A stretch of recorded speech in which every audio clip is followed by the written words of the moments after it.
Καλώς ήρθατε, παρακαλώ, καθίστε όσοι μπορείτε. Αγαπητές φίλες, αγαπητοί φίλοι, εκ μέρους της Διοικητικής Επιτροπής του Μουσείου Μπενάκη, σας καλωσορίζω στην απόψινή παρουσίαση της έκδοσης «Ίσως μην ευωδίας πνευματικής, Φώτη Κόντογλου, διαχρονικές δημιουργίες».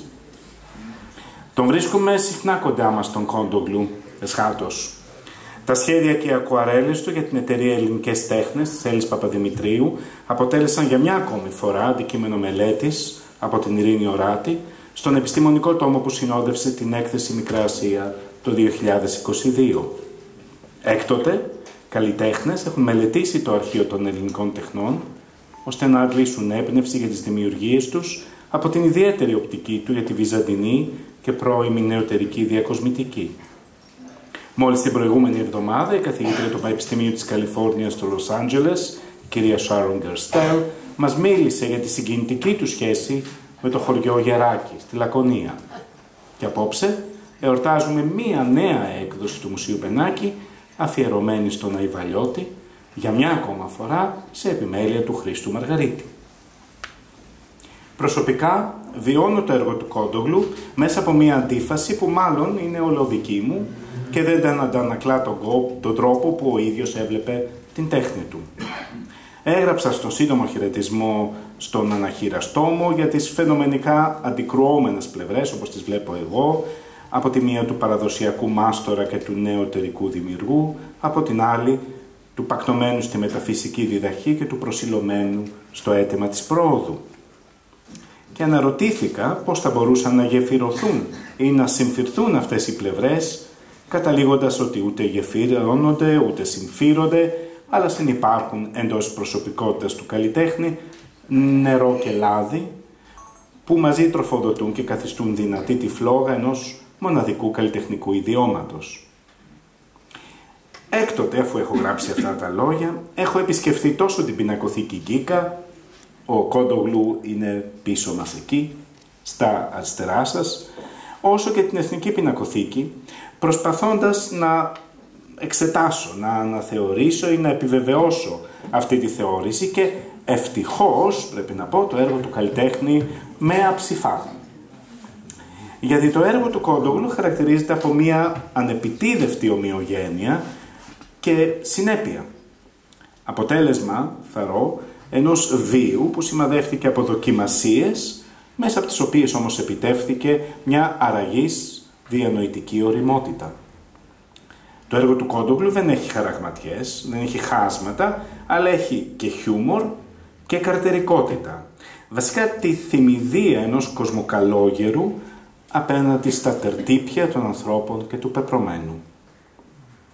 Γι' αυτό λοιπόν το έργο, αλλά και γι' αυτό τον άνθρωπο πίσω του, έγραψαν οι 17, αν δεν κάνω λάθος, συντελεστές του τόμου και τον διανοητικό τους μόχθο θα αποστάξουν για εμάς απόψε οι διακεκριμένοι μας ομιλητές, η κυρία Κατερίνα Κοσκινά, ο κύριος Γιώργος Πανέτσος και ο πατήρ Σταμάτης Κλήρης.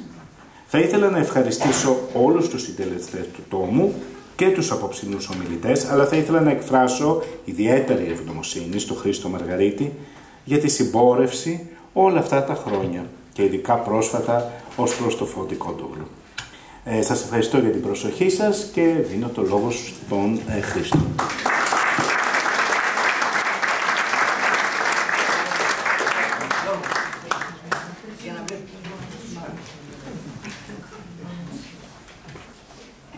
Καλησπέρα σας και από μένα και από όλους τους συνεργάτες μου και από τους συνεργάτες ειδικά αυτής της βραδιάς που με βοήθησαν να κάνουμε αυτή την παρουσίαση σε αυτόν τον εξαιρετικό χώρο, τον ευλογημένο, έχοντας δεξιά-αριστερά μας μάλλον πίσω έργα αντιπροσωπευτικές δημιουργίες του Φώτη Κόντογλου, βιβλία, χειρόγραφα, φορητές εικόνες.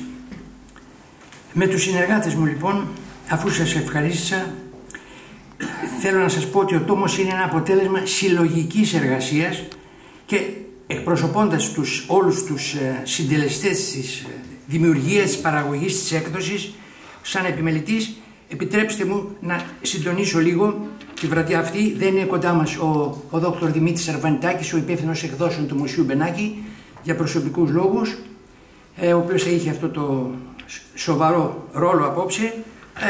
Ελπίζω να τον αντικαταστήσω όσο μπορώ καλύτερα για σας. Θα ξεκινήσουμε λίγο διαφορετικά από ό,τι στις συνήθεις παρουσιάσεις τόμων, βιβλίων, λευκομάτων, εκδόσεων. Μέσα στον τόμο έχουμε καταγράψει αποσπάσματα από μία ομιλία του Πάνου Βαλσαμάκη.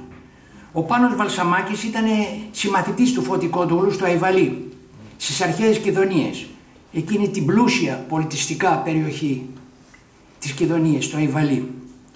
Λοιπόν,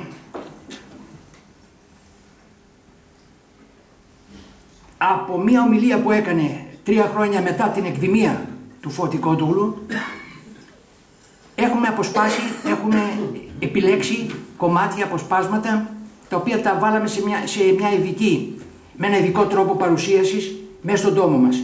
Θα το δούμε μετά, είναι στην αρχή του κάθε κειμένου, του κάθε συγγραφέα. Όμως, ας ξεκινήσουμε τώρα από μια ταινία του 1977, ένα σπάνιο ντοκουμέντο, το οποίο με την άδεια του δημιουργού του σκηνοθέτη Θανάση Νέτα και της κόρης του Αντιγόνης Νέτα, κυρίας Αντιγόνης Νέτα, είμαστε σε θέση απόψε να προβάλλουμε ένα μέρος του, το κομμάτι που αφορά τον Κόντογλου. Κυρίως για να μπούμε στην ατμόσφαιρα των πρώτων χρόνων του Κόντογλου. Ας ξεκινήσουμε.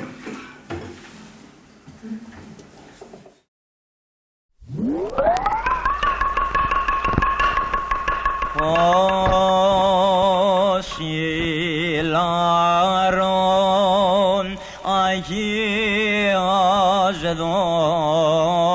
δόξης αθανάτου Πατρός ουρανίου Αγίου μακαρός Ιησού Χριστέ ελθόντες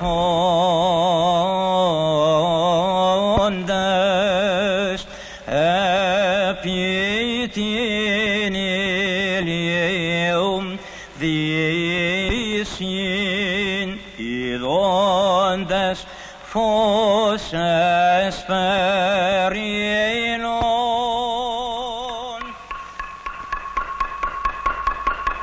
Γεννιούνται στον κόσμο άνθρωποι φωνακλάδες που κάνουνε φασαρία μεγάλη όσο ζουνε, και άμα είναι και ανθρώποι που περνάνε τη ζωή τους κρυμμένοι,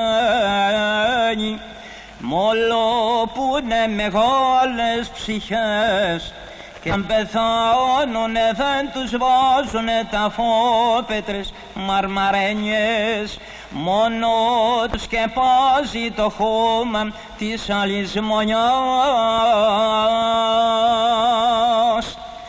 Έτσι γίνεται καμιά φορά και με τις πολιτείες. Δεν θέλω να πω πως τα Αϊβαλί ήτανε τάχα καμιά πολιτεία μεγάλη και τρανή.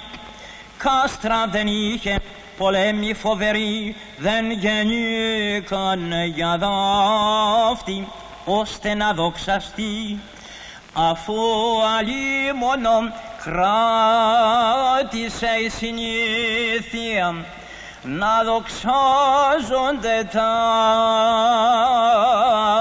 άρματα.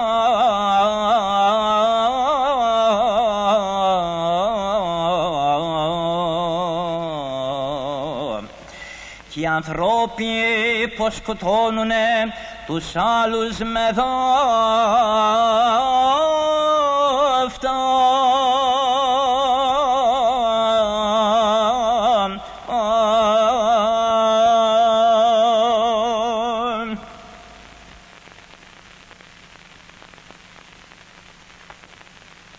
Λίγοι άνθρωποι ξέρουνε κατά που πέφτει το Αϊβαλί. Μάλιστα, ύστερα από τον πόλεμο που ρήμαξε την Ανατολή, σβήστηκε και το λιγότερο αυτό φως που θα γκόφεγγε αντίκρια στη Μυτιλήνη. Ήτανε στα αλήθεια σαν ένας κόσμος κρυφός, περικλεισμένος μέσα σε ένα μπουγάζι, και απόξω λες και το φυλάγανε πλήθος νησόπουλα, ρημονήσια τα περισσότερα. Αυτά τα λέγανε στα αρχαία Εκατόνισσα, δηλαδή νησιά του Εκάτου. Που θα πει τα Απόλλωνα, ίσως λεγότανε και νησιά της Εκάτης, δηλαδή του φεγγαριού.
Η πολιτεία είναι χτισμένη επάνω στην ακρογιαλιά της Ανατολής.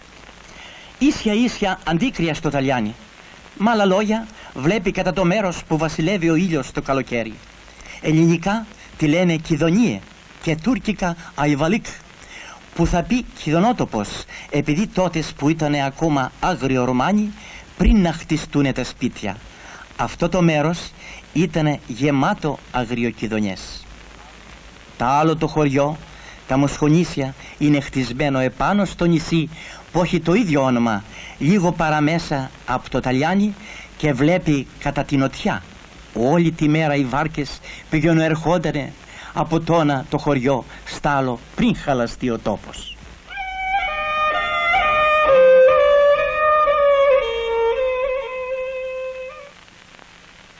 Όσο και να σας φανεί περίεργο, ήταν μια πόλη ελληνική 100%. Δεν υπήρχαν Τούρκοι, δεν υπήρχαν άνθρωποι ξένοι, ακόμα και από άλλες ράτσες δεν υπήρχαν. Ήταν αυτός ένας αμυγής ελληνικός πληθυσμός, που θα έλεγα καθαρόιμοι Έλληνες, οι οποίοι ύστερα από πολλές περιπέτειες, βέβαια που είναι όλα αυτά γεγονότα ιστορικά, έχτισαν την πολιτεία τους και έφτασαν σε μια πνευματική και ηλική άνθηση που νομίζω ότι ήταν στα χρόνια εκείνα κάτι το καταπληκτικό και κάτι που είναι αδύνατο να ξαναγίνει. Ο Οικονόμου υπήρξε για μας τους άλλους και για κάθε Αϊβαλιώτη μεγαλοφυΐα στο να μπορέσει να δημιουργήσει ό,τι ήταν δυνατό για την ευημερία και για την πρόοδο του ελληνικού στοιχείου. Αν είχε γεννηθεί σε ένα άλλο τόπο θα τον ανέφερε η ιστορία. Διότι όταν είχε ευεργετήσει αυτόν τον Καπουτάν Πασά, τον είχαν προσκαλέσει στην Κωνσταντινούπολη ο Πασάς αυτός, διότι οι Τούρκοι το έχουν αυτό τον προσκάλεσε στην Κωνσταντινούπολη για να τον ευεργετήσει. Οπότε ο παπάς, πανέξυπνος όπως ήταν και Έλληνας και αγαπούσε τον τόπο του, του είπε ότι η θρησκεία μας απαγορεύει να έχουμε πλούτη και υλικά μέσα για να μπορούμε να ζούμε έξω άνετα τη ζωή μας, και περισσότερο από όλα επειδή ήταν κληρικός. Τότε του λέγει ο Πασάς, τι θέλεις να σου κάνω? Λέει, κάτι για τον τόπο μου. Να σου κάνω τι για τον τόπο σου? Λέει, θα μου δώσεις ένα αυτοκρατορικό φυρμάνι με ορισμένες, να πούμε, θα μας δίνεται μια σχετική ελευθερία για να μπορέσουμε κι εμείς να αναπτύξουμε εκεί πέρα μια ευημερία, τον πολιτισμό μας, να κάνουμε μια ζωή υποφερτή. Άνθρωποι πνευματικοί. Τότε δε ο Οικονόμου μεταξύ των άλλων έβαλε και τα θεμέλια της Ακαδημίας Κιδωνιών, η οποία έπαιξε ένα σπουδαιότατο ρόλο.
Πολλές φορές κουβεντιάζοντας με τον Κόντογλου λέγαμε ότι βέβαια στη μετέπειτα εξέλιξη την πολιτική, την παγκόσμια, κυρίως την γέννηση και την επικράτηση του σοσιαλισμού, λέγαμε ότι αυτό το πράγμα πριν τόσα χρόνια είχε δημιουργηθεί και είχε επικρατήσει μέσα στην πολιτεία αυτή.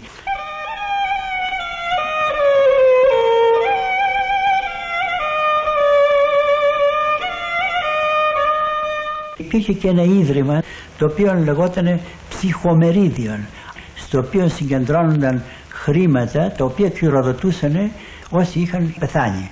Από αυτό το ίδρυμα κατεβάλλονται οι μισθοί των καθηγητών, διότι ως τα τελευταία που υπήρχε το γυμνάσιο και 6 σχολές.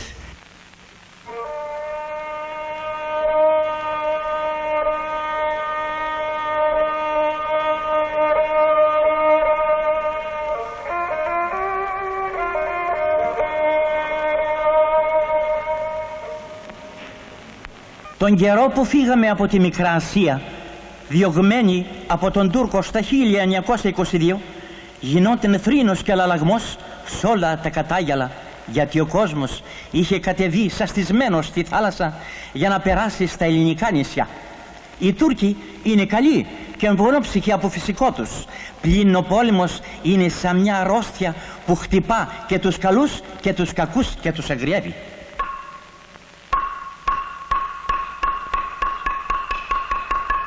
Το πώς γεννήθηκα στα μέρη της Ασίας,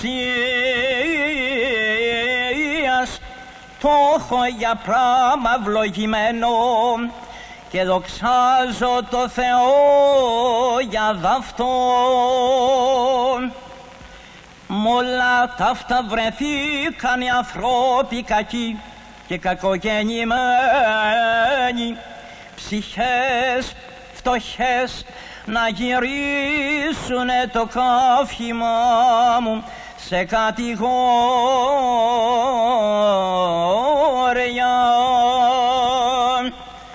Θέλανε να αρνιστώ τη μάνα μου την Ασία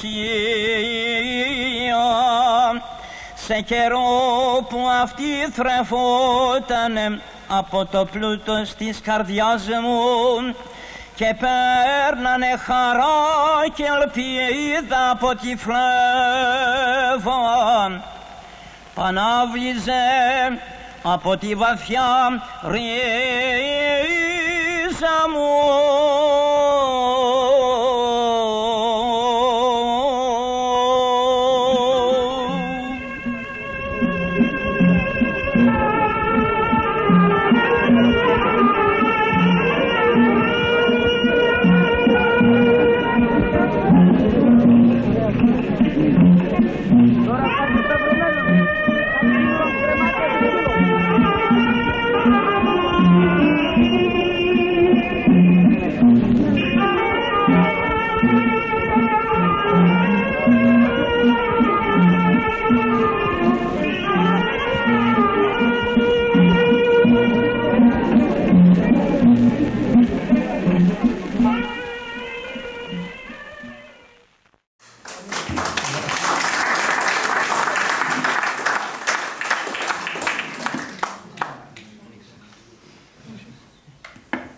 Ευχαριστούμε και πάλι αυτή τη στιγμή τον Θανάση Νέτα και την οικογένειά του για την παραχώρηση αδείας προβολής αυτής της μοναδικής ταινίας του.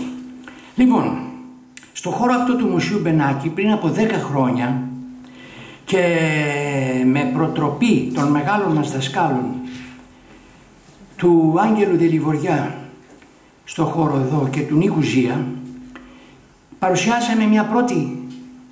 κάναμε μια πρώτη παρουσίαση της δουλειάς μας πάνω στο Φώτη Κόντογλου. Δηλαδή στην έρευνα, συγκέντρωση στοιχείων, αρχείων, μελέτη αρχείων, εντοπισμό έργων και πολλών χειρογράφων, αδημοσίευτων, μιλάμε πάντα για τα δημοσίευτα, ή έστω για αυτά που σε φωτογραφίες απεικονίζονταν, μερικά από αυτά στο μεγάλο βιβλίο του Νίκου του Ζία του 1991. Τότε είχαμε κάνει λοιπόν την έκθεση από το λόγο στην έκφραση, η οποία σημείωσε μεγάλη επιτυχία, επεκτάθηκε κατά 2 μήνες από την αρχική της διάρκεια, εκδόθηκαν 1000 κατάλογοι και μετά στην επανέκδοση άλλοι 1000 εξαντλήθηκαν. Σήμερα όποιος θέλει μπορεί να το βρει τον κατάλογο αυτό στην ηλεκτρονική σελίδα του μουσείου μας.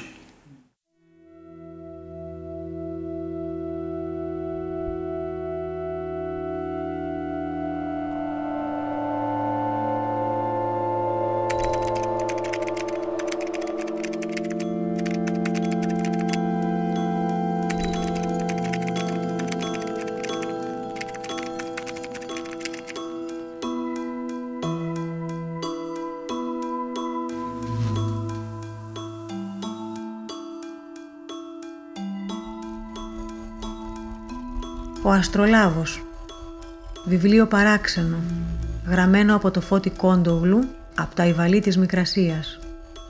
Εδώ μέσα βρίσκει ένας ιστορίες για διάφορα μέρη της σφαίρας, για τους ανθρώπους, για τις τέχνες τους, για τα συνήθεια τους και για νησιά αέρειας από όσα αφήσανε γραμμένα οι ταξιδευτές και από όσα είδε και από όσα άκουσε ατόστου, καθώς και έργα της φαντασίας και άλλα τεχνικά, στολισμένο με ζωγραφιές σχεδιασμένες από τον ίδιον και από το μαθητή του Γιάννη Τσαρούχη.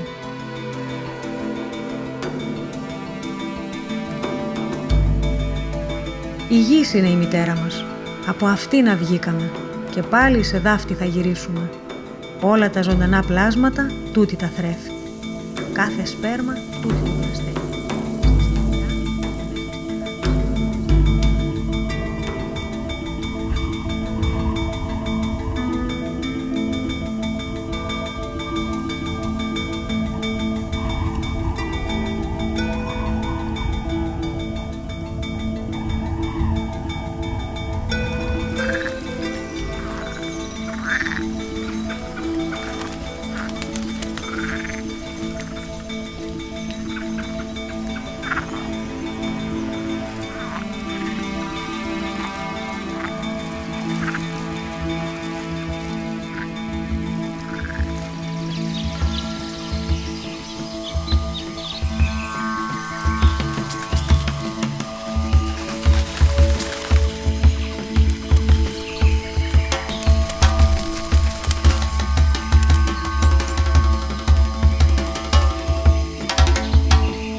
Άγραψα στο χωριό Προκόπη, απάνω στο νησί της Εύβοιας, το μήνα Ιούλιο 1934. Φώτης Κόντογλου.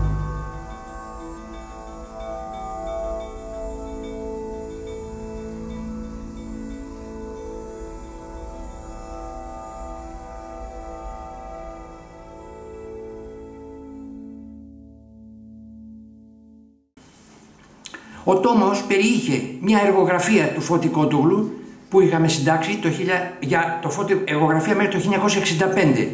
Πολλά χρόνια αργότερα από εκείνη του Μαστορόπουλου, Χατζηφώτη, Βιβιλάκη και μάλιστα με ένα μικρό λάθος στη χρονολογία έκδοση του έργου Βασάντα, 23 αντί 24, οφείλω να το πούμε εδώ, όπως ευγενικά επεσήμανε αργότερα ο καθηγητής Ευγένιος Μαθιόπουλος. Γίνονται και λάθη.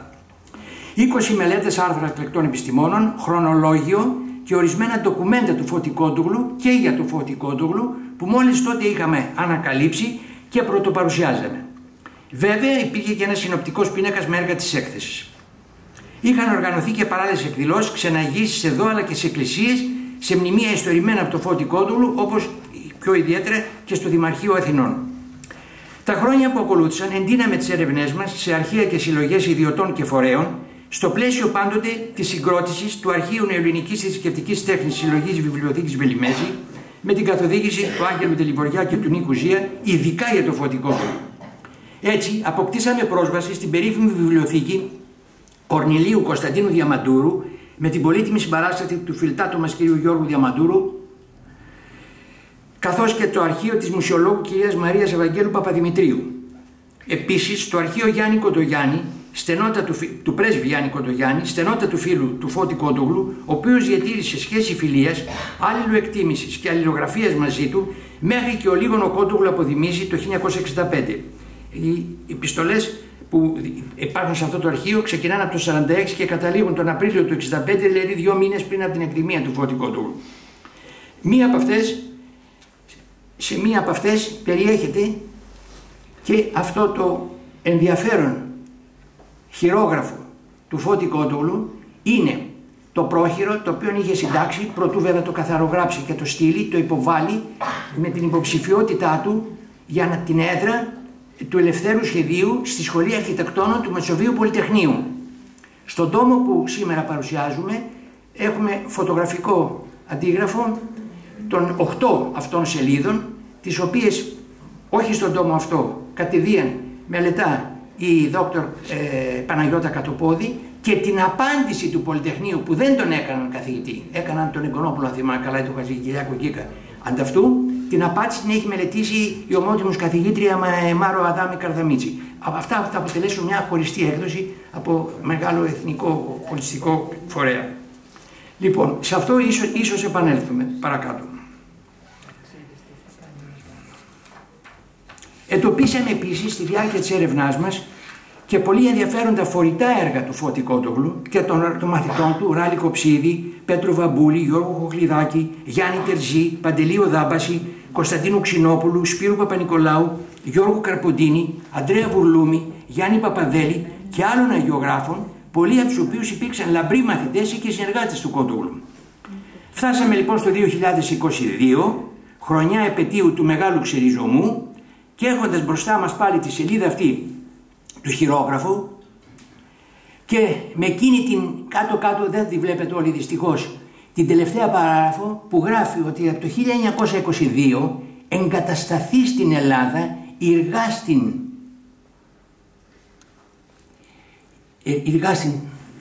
το βλέπετε τι λέει παρακάτω, το βλέπουμε μεγάλο.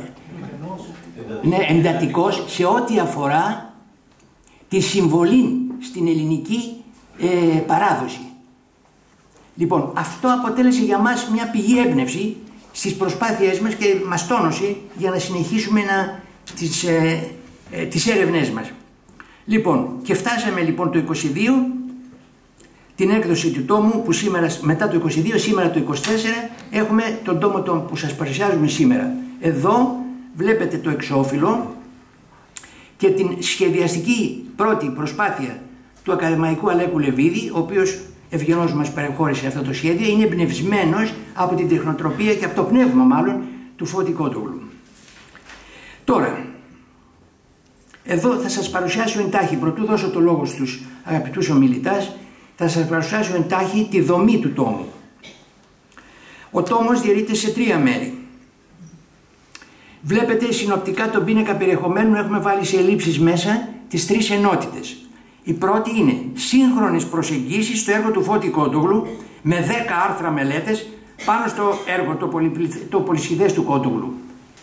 Οι 3 πρώτες σελίδες του τόμου είναι ένας χαιρετισμός του καθηγητού της Ερβώνης Δημοσθένη Δαβέτα και ακολουθούν τα άρθρα μελέτες. Δεν υπάρχουν βέβαια φωτογραφίες στο βιβλίο, εδώ για την παρουσίαση τις ενσωματώσαμε στις πρώτες σελίδες της κάθε μελέτης. Υπάρχει το κείμενο της Ιωάννας του Φίπου Λιμένου, υπάρχει το κείμενο της Ελένης Κοτινιώτη, υπάρχει το κείμενο του υποφαινόμενου, υπάρχει το κείμενο της Μάρος Αδάμη Καρδαμίτσι, του καθηγητού Παυλόπουλου, του δόκτωρου Σπύρου Μοσχονά, του κυρίου Μιχάλη Αγγελάκη που μας θυμάμαι την παρουσία του και οι άλλοι βέβαια, της δόκτωρος επίσης που είναι εδώ Ανδρομάχης Κατσελάκη, της Ολυμπίας Παπά δόκτωρος που είναι στο Λονδίνο και της οποίας το κείμενο, επειδή κάνω μια σύνδεση με αυτά που είπε στον πρόλογο του ο διευθυντής μας ο κύριος Μαγκίνης, αναφέρεται στο αρχείο της αλληλογραφίας του Γιάννη Κοντογιάννη με το Φώτη Κόντογλου, μέσα στο οποίο αρχείο υπήρχε και η επιστολή αυτή περίφημη προς το Πολυτεχνείο. Και μαζί με την καθηγήτρια του UCLA, την Sharon Gerstel, η οποία πριν από μια εβδομάδα έδωσε μια διάλεξη για το Γεράκι, όπως ακούσατε πριν από λίγο, πιθανότατα ενδεχομένως θα μελετήσουν όλη αυτή την αλληλογραφία μαζί περαιτέρω και πιο εντελεχώς. Ακολουθεί το άρθρο της Παναγιώτα, δόκτωρος Παναγιώτας Κατοπόδη, δεν σας λέω τους τίτλους, να μην σας κουράσω. Πάλι ένα δεύτερο κείμενο του Δημήτρη Παυλόπουλου και μετά μπαίνουμε σε μια άλλη ενότητα, μελετώντας αρχεία και με χειρόγραφα και σχέδια του Φώτη Κόντογλου. Ξεκινάμε με ένα κείμενό μου που εισέδησα μέσα με την άδεια βέβαια του εκλεκτού μηχανολόγου συνάδελφου μου, του Γιώργου του Διαμαντούρου, γιου του Κορνήλιου Διαμαντούρου. Ο Διαμαντούρος, θέλω να σας πω εδώ, ο Κορνήλιος ήταν στενότατος φίλος, οικογενειακός και είχε συγκροτήσει με την καθοδήγηση του Φώτη Κόντογλου μια σπουδαία βιβλιοθήκη με σπάνιες εκδόσεις, πνευματικού πάντα περιεχομένου και με πολλές εκδόσεις του ίδιου του Κόντογλου, και από αυτό μπορέσαμε και συγκροτήσαμε και την εργογραφία που σας είπα όλου του Κόντογλου, τουλάχιστον μέχρι το 65 που πέθανε, όχι για τις μετέπειτα εκδόσεις. Την έθεσε τη διάθεσή μας και μάλιστα έκανε και μια μεγάλη δωρεά στο αρχείο. Ακολουθεί ένα κείμενο της υποψηφίας διδάκτορος Σωτηρίας Κοσμά, εκλεκτής συνεργάτηδός μας,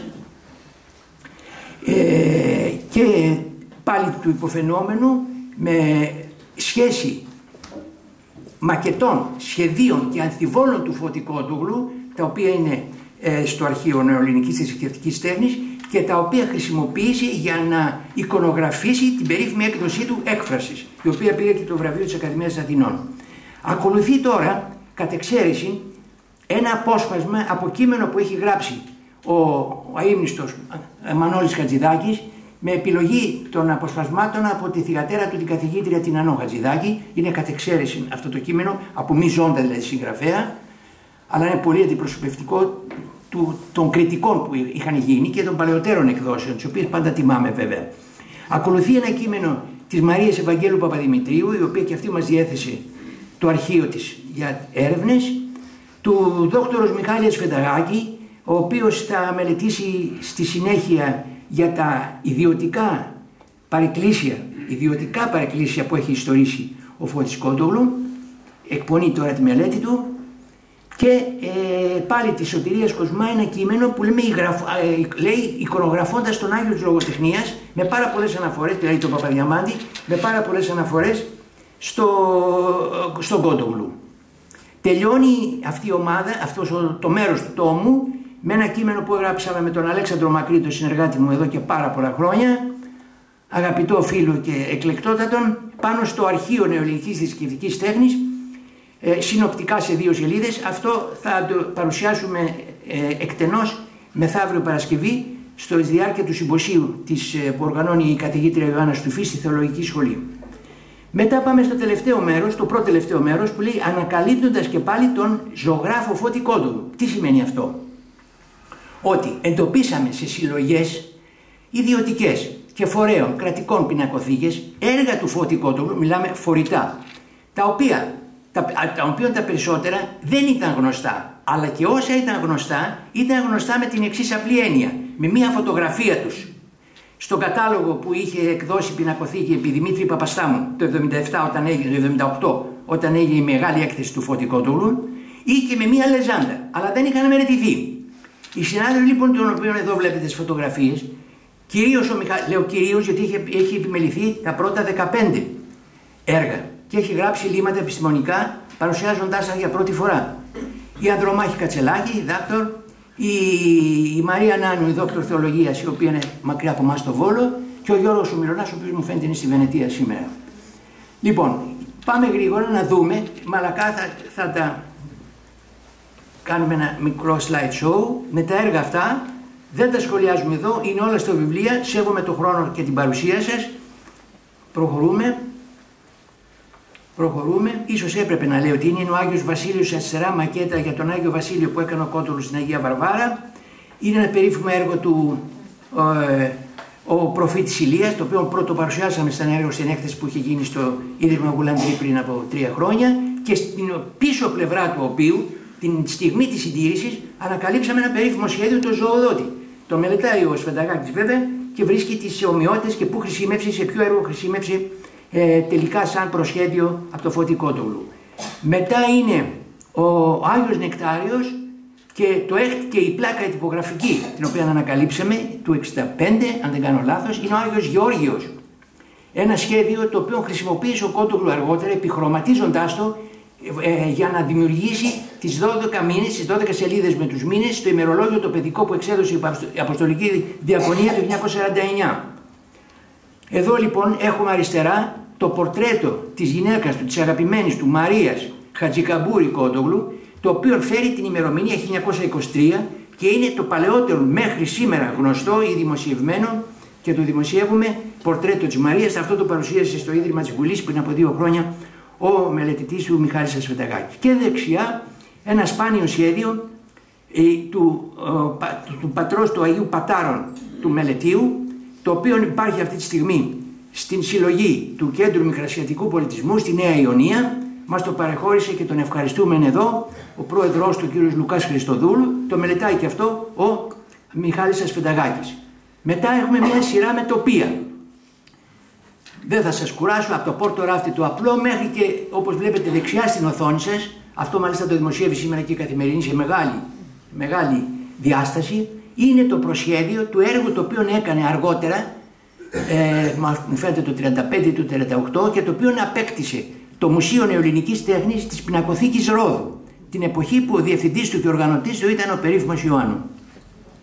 Λοιπόν, μετά ακολουθεί ένα σπάνια αμφίβολο του αριστερά του Κόντογλου, το οποίο έκανε από τον Άγιο Νικόλαο τον Νεομάρτυρα, στην εκκλησία κάπου στα Μετέωρα.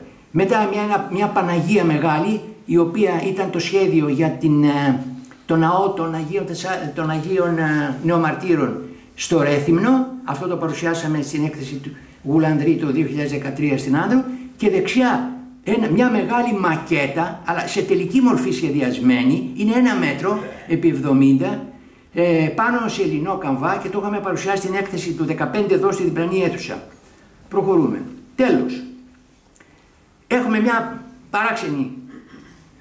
παράξενο τμήμα, όχι παράξενο, αλλά με την έγκριση πάντα της διευθύνσεως του Μουσείου Μπενάκη, τιμήσαμε τα έργα τα οποία έχουν κάνει ορισμένοι εκλεκτοί ζωγράφοι, των οποίων πολλοί παρήσατε σήμερα εδώ και μας τιμούν με την παρουσία τους, εμπνευσμένοι από το πνεύμα των δημιουργών του Φώτη Κόντογλου. Αριστερά βλέπετε το έργο του Στέφανου Δασκαλάκη, στο μέσο του Μάρκου Καμπάνη, δεξιά του Νεκτάριο Μαμάη, τους ευχαριστούμε όλοι εδώ σήμερα, οι οποίοι μας παρεχώρησαν και σχόλια τα οποία γράφουμε στο κατάλογο. Είναι το τρίτο μέρος το οποίο ονομάζουμε Φως εκ φωτός, με την έμπνευση. Ο Τάσος Ματζαβίνος, με ειδικά αφιερωμένο στο Φώτη Κόντογλου, Νίκος Μόσχος, ο Από Μέσα Κόσμος, Κώστας Παπαμιχαλόπουλος και Νίκος Χούτος, ο οποίος εμπνεύστηκε από ένα σχέδιο το οποίο υπάρχει σε έκδοση του Φώτη Κόντογλου και έκανε αυτό το σχέδιο. Τους ευχαριστούμε και πάλι για την ευγενή τους παραχώρηση. Αυτά ανήκουν όλα μαζί σε μια ειδική ιδιωτική θεματική συλλογή, το Θεώρημα 2. Λοιπόν, προχωρούμε. Τώρα, κοντεύουμε. Σας δείχνω τον τρόπο με τον οποίο παρουσιάσαμε μία μόνο σελίδα. Στην αρχή του κάθε άρθρου, που είναι στο κάτω δεξιά μέρος, βάζουμε μία φράση που ένα απόσπασμα συνήθως είναι από φράσεις ή κείμενα του Φώτη Κόντογλου, τα οποία αλλιεύσαμε σε εκδόσεις του και στην έκδοση αυτή που σας ανέφερα στην αρχή του Πάνου Βαλσαμάκη από την ομιλία του. Μετά, αντίστοιχα, πάλι ενδεικτικά, έχουμε χρησιμοποιήσει σε πολλά σημεία του βιβλίου διακοσμητικά σχέδια, τα οποία και αυτά αλλιεύσαμε από τις εκδόσεις του Φώτη Κόντογλου. Την περίφημη Φιλική Εταιρεία του 1925, φέτος εορτάζουμε, συμπληρώνονται 100 χρόνια από την έκδοσή της, και από την Κιβωτό του 52 που έβγαζε με τον Βασίλη Μουστάκη. Ενδεικτικά. Αυτά κοσμούν τις αγγλικές περιλήψεις των κειμένων. Διότι, κακά τα ψέματα, χρειάζεται οπωσδήποτε να έχουμε πάντα και σύντομες αγγλικές περιλήψεις για τη διάδοση, ευρύτερη διάδοση του έργου του Φώτη Κόντογλου.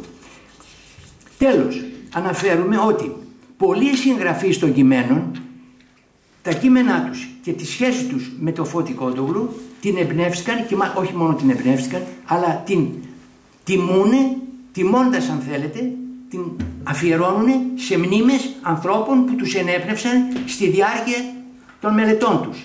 Και αναφέρουμε ενδεικτικά εδώ, τον Μανώλη Χατζηδάκη, τον Άγγελο Δηλιβοριά, τον Νίκο Ζία, τον Χρήστο Γιανναρά, τον Κώστα Τσιρόπουλο, τη Μυρσίνη Ζορμπά, τον Χρήσανθο Χρήστου, τον Χάρη Καμπουρίδη, τον Εμμανουήλ Κάζογλη, τον Στέλιο Φαϊτάκη, τον Νίκονα Κονάνο, τον Θήμιο Βαρβάκη και τις συγγενείς της Μαρίας Παπαδημητρίου, τον Αλέξανδρο Δέλτα Παπαδημητρίου, τους εκδότες και Ευάγγελο Δέλτα Παπαδημητρίου.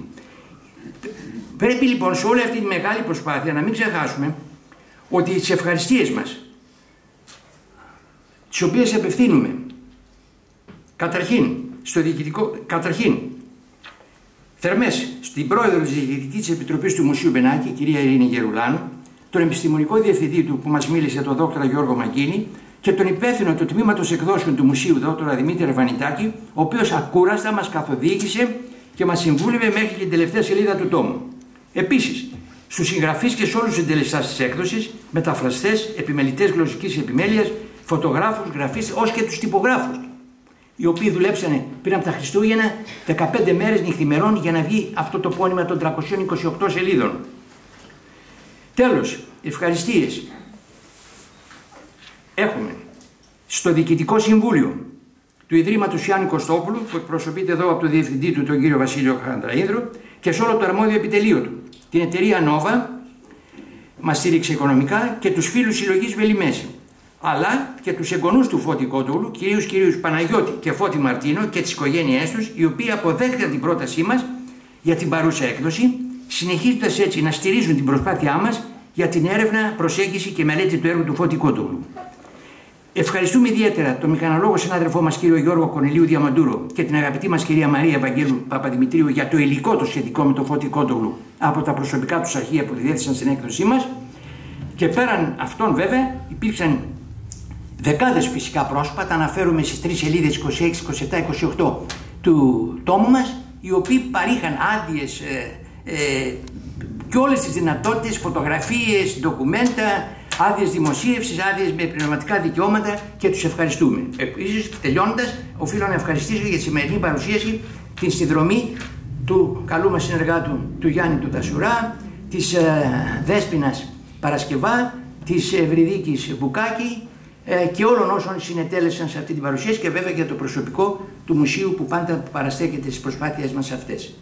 Λοιπόν, τώρα θα μου επιτρέψετε να δώσω το λόγο στην δόκτωρα Κατερίνα Κοσκινά να σας μιλήσει για ένα ειδικό θέμα το οποίο ξέρει εκείνη καλύτερα από όλους μας.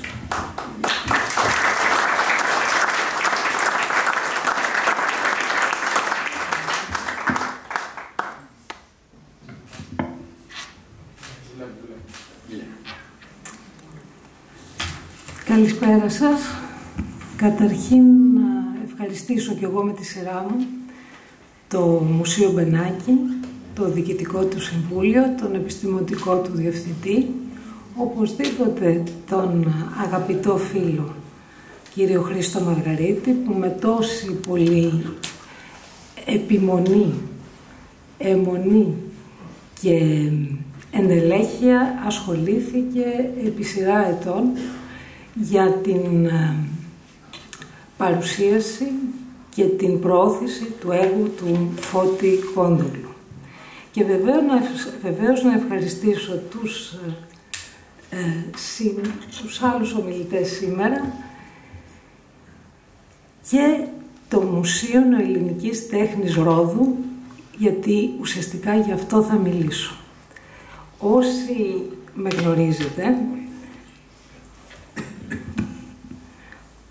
γνωρίζετε, θα αναρωτιέστε γιατί είμαι εδώ σήμερα για τον Φώτη Κόντογλου, δεδομένου ότι ασχολούμαι περισσότερο με τη σύγχρονη τέχνη.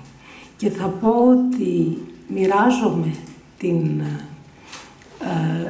σκέψη, μάλλον καταλαβαίνω τη σκέψη του Γιώργη Μαγκίνη, όταν μίλησε για αυτή την περίεργη αντίφαση στις δύο πλευρές, θα έλεγα εγώ, της ταυτότητας, της καλλιτεχνικής ταυτότητας του Φώτη Κόντογλου.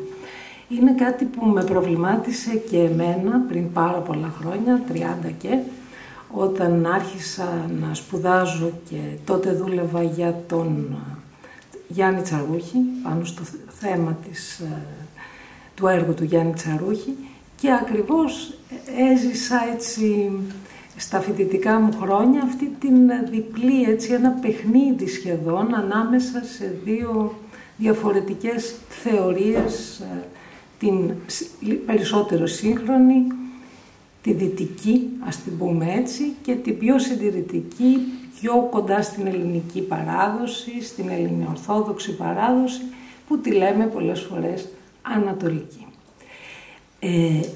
Αυτό το πράγμα δεν είναι κάτι που θα είμαστε πλέον πολύ εξοικειωμένοι όλοι. Όμως αυτό που είναι πολύ ενδιαφέρον είναι ότι στην περίπτωση του Φώτη Κόντογλου, και θα είμαι πολύ σύντομη σε αυτό, τα πράγματα ήρθαν ανάποδα.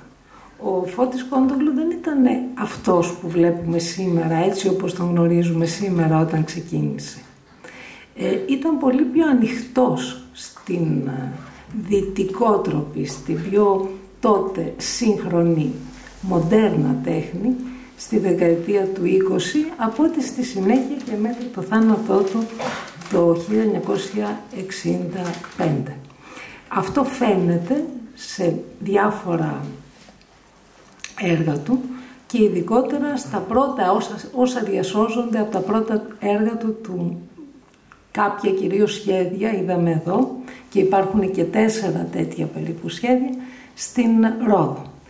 Τώρα, θέλω να εξηγήσω ότι σε καμία περίπτωση δεν είμαι εδώ για να μιλήσω ως ειδικός για το έργο του Κόντογλου.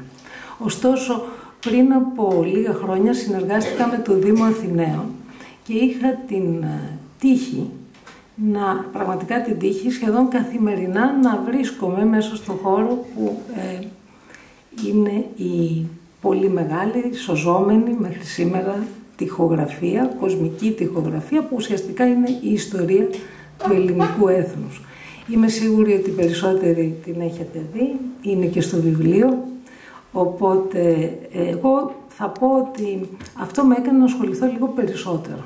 Και το τελευταίο, αν θέλετε, η τελευταία αφορμή ήταν η σχέση μου για 2-2,5 χρόνια ως πρόεδρος της Καλλιτεχνικής Επιτροπής του Μουσείου Νεοελληνικής Τέχνης Ρόδου, άλλος Δημοτικής Πινακοθήκης Ρόδου. Περί αυτού πρόκειται και είναι, όπως είπε ο κύριος Μαργαρίτης πριν, ουσιαστικά αυτό οφείλεται στο έργο και στη θέληση δύο πολύ σημαντικών ανθρώπων, όντως του Ανδρέα Ιωάννου, περιφερειάρχη για ένα διάστημα μάλιστα και προέδρου της Εθνικής Πινακοθήκης, αλλά και μετά στη Ζάκυνθο και μετά στην Ρόδο, όπου πραγματικά συνέβαλε πολύ και με τη βοήθεια του Δημάρχου τότε Πετρίδη. Ξέρετε, καμιά φορά δύο σημαντικοί άνθρωποι συναντιόνται και μπορούν να προσφέρουν πάρα πολλά πράγματα σε έναν τόπο. Εκεί λοιπόν στο Μουσείο Νεοελληνικής Τέχνης Ρόδου, και θέλω να ευχαριστήσω την νυν πρόεδρο και τον νυν πρόεδρο ενώ την πρόεδρο του Διοικητικού Συμβουλίου, αλλά και τον νυν πρόεδρο της Καλλιτεχνικής Επιτροπής, τότε είχα μια ιδέα με τον τότε πρόεδρο κύριο Σέργιο Αϊβάζη, με την στήριξη του Υπουργείου Πολιτισμού γινόταν κάποια μικρά φιλμ για την προώθηση της συλλογής του Μουσείου της Ρόδου. Στη Ρόδο όμως βρίσκονται, εκτός από τα έργα, 4 σχέδια της δεκαετίας του 3 σχέδια από τη δεκαετία του 20 και 4 λάδια, πολύ σημαντικά, θα τα δείτε, δεν θέλω να φάω άλλο χρόνο, του Φώτη Κόντογλου. Στο μουσείο υπάρχει και ο Ναός της Ευαγγελιστρίας. Ο Ναός της Ευαγγελιστρίας είναι ένας αντίγραφο του γοτθικό. Είναι τρίκλητη, πώς τη λένε? Βασιλική, ευχαριστώ πολύ. Τρίκλητη βασιλική, ωστόσο η εξωτερική της εικόνα είναι αντίγραφο γοτθικό και είναι από τα πράγματα που εντυπωσίασαν, όπως και πολλά άλλα στοιχεία αρχιτεκτονικά και συνήθειες της Ρόδου, το Φώτη Κόντογλου όταν πρώτο έφτασε εκεί το 1934. Έχει γράψει πολύ γι' αυτό, δεν θέλω να επιμείνω ούτε σε αυτό, είναι παντού, μάλλον σε πολλούς τόμους αναπαραχθέντα, αλλά θα ήθελα να πω ότι η ζωή, αν θέλετε, το έφερε έτσι, η εντύπωση που του δημιούργησε η Ρόδο, με την οποία απέκτησε μια πολύ στενή σχέση στη συνέχεια, τον έφερε πίσω στο νησί το 1952, όπου με τον Μαρτίνο, τον γαμπρό του, και τους μαθητές του, ο Δάμπας και Τερζή, αγιογράφησαν τον ναό της Ευαγγελίστριας. Η ιδέα λοιπόν ήταν για μας τότε, και ευχαριστώ και το Υπουργείο Πολιτισμού που την στήριξε, η αμφίδρομη σχέση των επισκεπτών μεταξύ της Εκκλησίας και της Πινακοθήκης της Ρόδου. Αυτό έγινε ένα μικρό φιλμάκι, λίγο μεγαλύτερο από ό,τι υπολογίζαμε.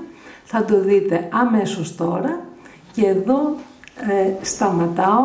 Θέλω όμως να ξέρετε ότι είναι η πρώτη μέρα που προβάλλεται, η πρώτη φορά. Οπότε έχετε την αποκλειστικότητα σήμερα να δείτε σε πρώτη προβολή αυτή την ταινία. Αυτά και σας ευχαριστώ πολύ για την προσοχή σας.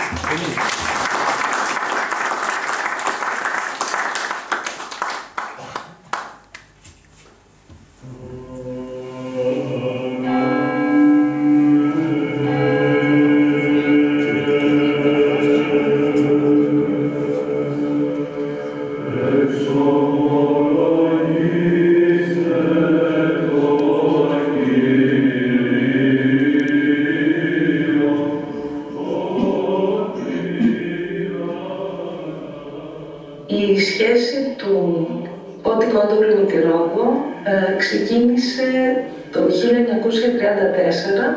όταν ταξίδευε προς Αθήνα και σταμάτησε στη Ρόδο. Είναι καταγεγραμμένες οι σκέψεις του από τον ίδιο και ξέρουμε ότι τον εντυπωσίασε πάρα πολύ. Τον εντυπωσίασε οπωσδήποτε το νησί με την ομορφιά του, με το κάλος του, και τον εντυπωσίασε και γιατί ακόμη είχε πάρα πολλά στοιχεία ξένα, για τον Κόντογλου ξένα, πολύ ευρωπαϊκά, και ήθη και έθιμα πολύ διαφορετικά από αυτά που ήταν ο ίδιος συνηθισμένος, μεγαλωμένος, όντας Ίωνας από τη Μικρά Ασία, το Αϊβαλί. Ο Φώτης Κόντογλου λοιπόν επιστρέφει στη Ρόδο, όχι σαν ταξιδιώτης περαστικός αυτή τη φορά, αλλά με στόχο να μείνει και να εργαστεί εκεί για την αγιογράφηση του ναού της Ευαγγελιστρίας, του Γοθικού ναού, που ήταν το αντίγραφο του ναού του Αγίου Ιωάννου των Υποτών της Ρόδου.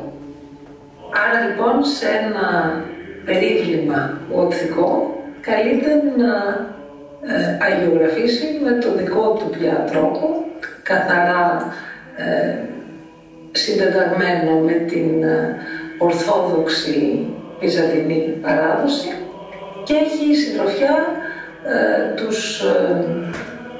το γαμπρό του, αλλά και τους μαθητές του και τεχνίτες της περιοχής.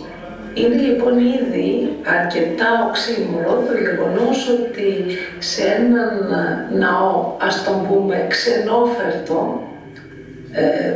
ξενόφερτο, αν και αυτό για τη Ρόδο, έχοντας την ταυτότητα τη δυτική που έχει και ειδικά των Υποτών, τη Μεσαιωνική και αυτή την υπέροχη πόλη, δεν είναι τόσο ξενόφερτος. Ωστόσο, ξενόφερτος θα μπορούσε να θεωρηθεί για τον Κόντογλου, ο οποίος στο μεταξύ είναι πια ένας από τους κύριους εκπροσώπους της συντηρητικής εκδοχής της ελληνικής τέχνης, και μάλιστα επειδή το συντηρητικό είναι λίγο παρεξηγήσιμο, κυρίως της νεορθόδοξης παράδοσης, της τέχνης που υποστηρίζει έναν μεγάλο ιδεατισμό, πατώντας στην ιστορία του ελληνικού έθνους, τονίζοντας την περίοδο του Βυζαντίου και βγάζοντας την επιφάνεια στοιχεία έντονα της λαϊκής παράδοσης, της λαογραφίας, της καθημερινότητας, της χειροτεχνίας, της διασκέδασης με τον Καραγκιόζη και όλα αυτά τα πολύ σημαντικά πράγματα με τα οποία επηρέασε και την επόμενη γενιά, η γενιά του 30.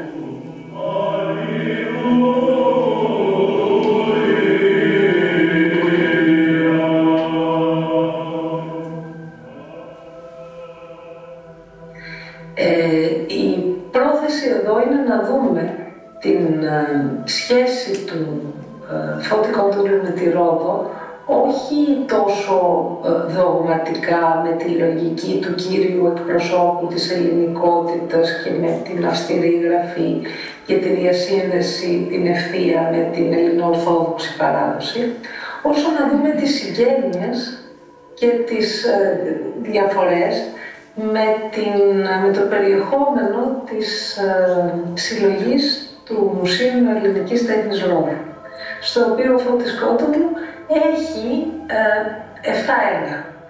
Από αυτά τα 4 είναι σημαντικά έργα, κυρίως που εκφράζουν, τουλάχιστον τα 3, την ελληνικότητα με τον τρόπο που ο ίδιος την δίδαξε, και τα άλλα, το πρώτο, ίσως και ένα πολύ ενδιαφέρον έργο του 25, είναι μια προσωπογραφία.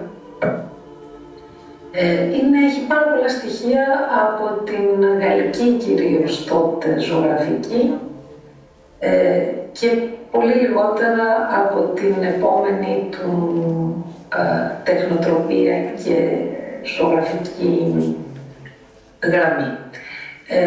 Τα υπόλοιπα έργα είναι 3 εξαιρετικά έργα του 24-25 που κυρίως δείχνουν τις μεγάλες του δυνατότητες για την απόδοση του τοπίου.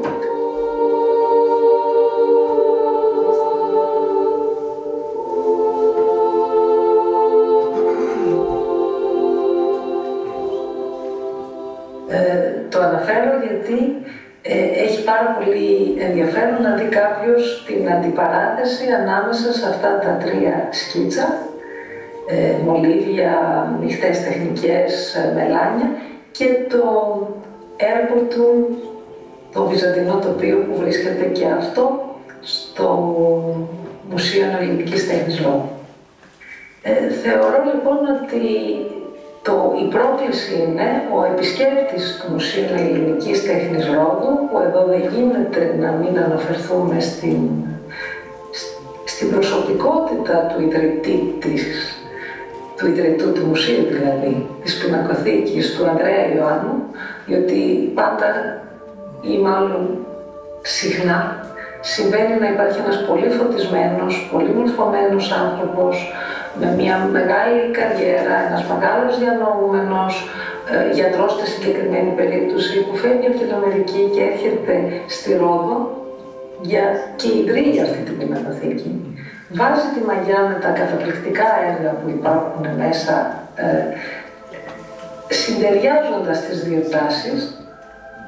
Φεύγει, πηγαίνει στη Ζάκυνθο, αν δεν κάνω λάθος, και συνεχίζει το ίδιο έργο, χωρίς να ξεχνάει τον εμπλουτισμό όμως της πινακοθήκης στην Ρόδο. Έχει την τύχη να συνεργάζεται τότε με τον Πετρίδη, οπότε είναι 2 πρόσωπα που συμφωνούν σε αυτήν την κατεύθυνση. Και βεβαίως κάποτε το 1972 νομίζω γίνεται και διευθυντής της Εθνικής Πινακοθήκης της χώρας.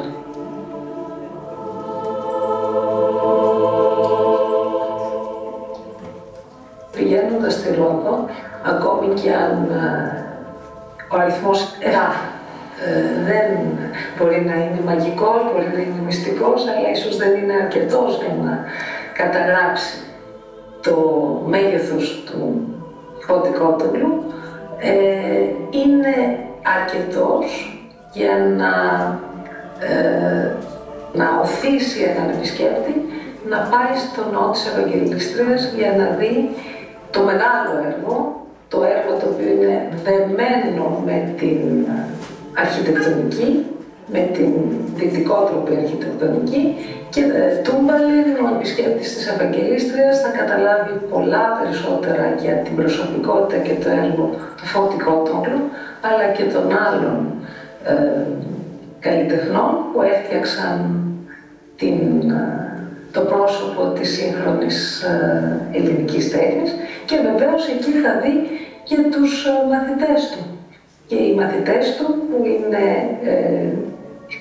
μάλιστα κοινοί μαθητές με τον Παρθένη σε μεγάλο βαθμό, είναι οι μεγάλοι καλλιτέχνες της γενιάς του 30, ο Μοράλης, ο Τσαλούχης, ο Εργονόπουλος, ο οποίος δίδαξε στην αρχιτεκτονική την διδασκαλία του Κόντογλου, και μπορούμε να πούμε ότι όντως ο Φώτης Κόντογλου, εκτός από τη λογοτεχνική και καλλιτεχνική του διάσταση, θα μπορούσαμε να πούμε ότι έχει και μία ακαδημαϊκή μέσω των μαθητών του. Αναφέρομαι ειδικότερα στο Γιάννη Τερζή, γιατί είναι ο μαθητής του Κόντογλου, ο οποίος μετέφερε τη διδασκαλία, την τεχνοτροπία, την αισθητική του Κόντογλου στο χωριό Σιάννα, στη Ρόδο, όπου και αγιογράφησε το ναό. Αφήνοντας λοιπόν ουσιαστικά ένα ακόμη δείγμα της επίδρασης που είχε ο Φώτης Κόντογλου στο νησί της Ρόδου.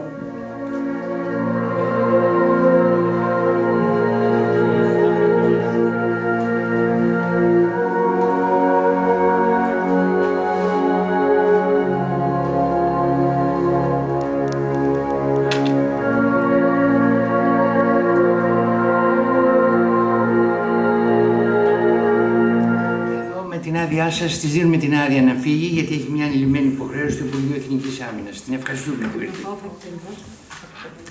Σας ευχαριστώ πολύ. Συγγνώμη γι' αυτό. Έτυχαν δύο πράγματα από αυτό. Ευχαριστούμε. Τηρούμε όμως και την αλφαβητική σειρά των ομιλητών. Μετά το K πάμε στο Π, και έχουμε την τιμή να έχουμε δίπλα μας τον καθηγητή του Πανεπιστημίου Πατρών, τον κύριο Γιώργο Πανέτσο, ο οποίος εγκατέλειψε τους μαθητές του και ήρθε άρον για να μας θυμίσει με την παρουσία του και να μας μιλήσει για τον τόμο. Κύριε καθηγητά, ο λόγος εσάς. Δεν έχουμε προβολία. Καταρχάς θέλω να ευχαριστήσω θερμά εσάς, κύριε Πουλημένου, και βεβαίως το Μουσείο Μπενάκη για την χαρά και την τιμή να είμαι μαζί σας, και επίσης για την ευκαιρία, με αφορμή αυτό το εξαιρετικό βιβλίο, να ξαναδώ το έργο του Κόντογλου μέσα από ένα νέο βλέμμα. Αν κάτι με εντυπωσιάζει και στο προηγούμενο βιβλίο που εκδόθηκε πριν από 10 χρόνια και στο τωρινό, είναι ότι είναι δύο έργα μεγάλης αγάπης. Και αυτό είναι κάτι ιδιαίτερα συγκινητικό, καθώς αυτή η αγάπη δεν εμποδίζει την επιστημονική θεώρηση και την αντικειμενική εξέταση με τα κριτήρια της ιστορίας της τέχνης του έργου του Φώτη Κόντογλου.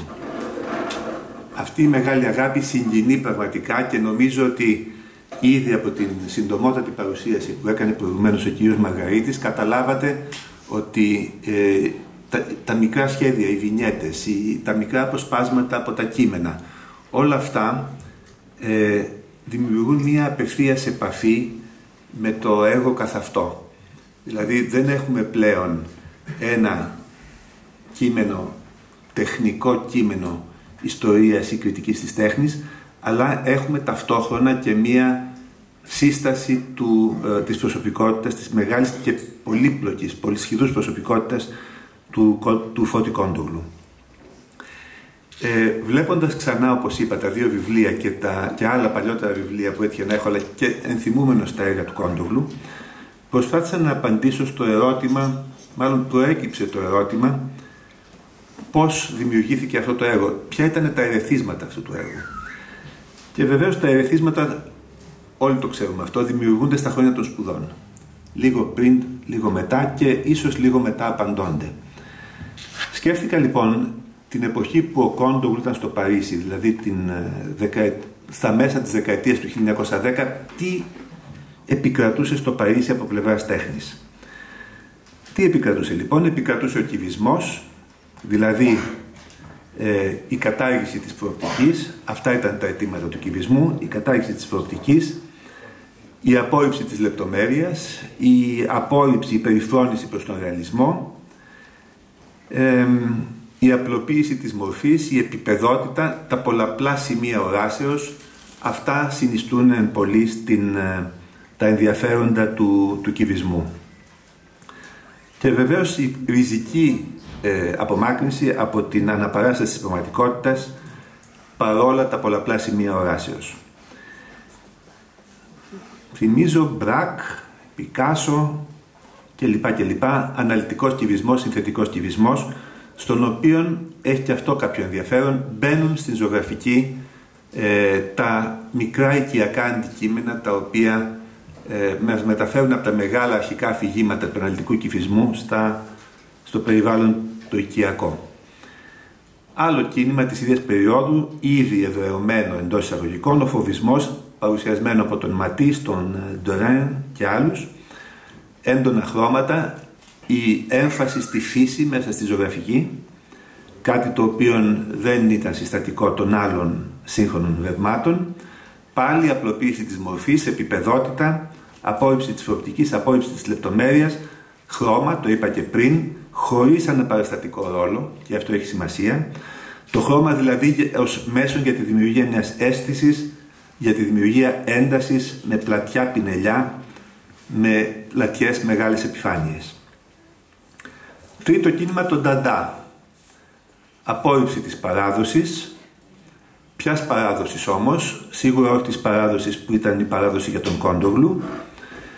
Μομφή για την αποτυχία της συμβατικής τέχνης σε συνάρτηση με την αγριότητα του Πρώτου Παγκοσμίου Πολέμου και τις καταστροφές, πράγμα που κατά τους ντανταϊστές έπρεπε να οδηγήσει στην διάλυση της μέχρι τότε παράδοσης. Αμφισβήτηση της ορθής λογικής, του ορθού λόγου, στην οποία πολλοί απέδιδαν τα κακά του πολέμου. Υιοθέτηση του τυχαίου και του παράλογου ως πρόκληση στις απαντήσεις και τις προσδοκίες της λογικής στην τέχνη. Πρόκληση και σοκ ως μέσα πρόκλησης εντυπώσεων και αισθητικής μετοχής.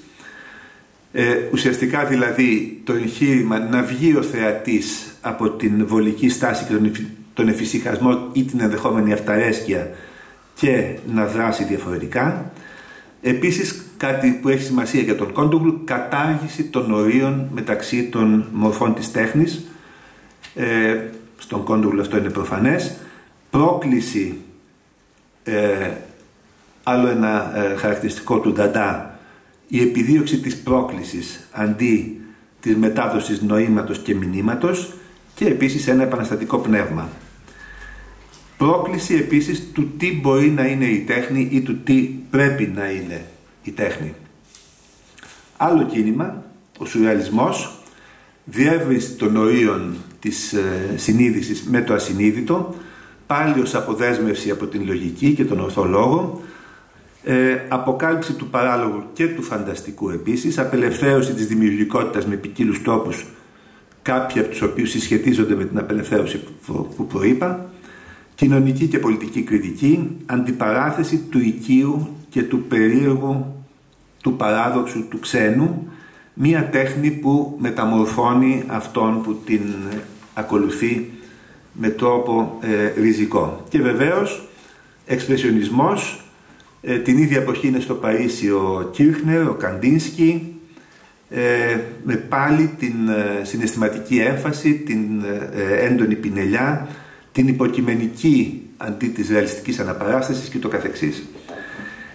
Από αυτή τη σύνοψη της καλλιτεχνικής σκηνής του Παρισιού στη δεκαετία του 1910 και τα χαρακτηριστικά των κινημάτων που επικρατούσαν ως πρωτοπορία την εποχή εκείνη,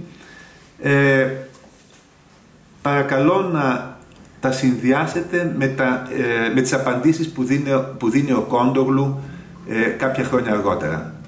Ουσιαστικά όλα αυτά τα ερωτήματα τα απαντά ο Κόντογλου με μία επιλογή. Και αυτή η επιλογή είναι η επιλογή της βυζαντινής παράδοσης ως ενιαίας, ξαναλέω, συνεκτικής, συνεπούς απάντησης σε όλα τα ζητήματα που θέσανε τα 5 κινήματα που είπα.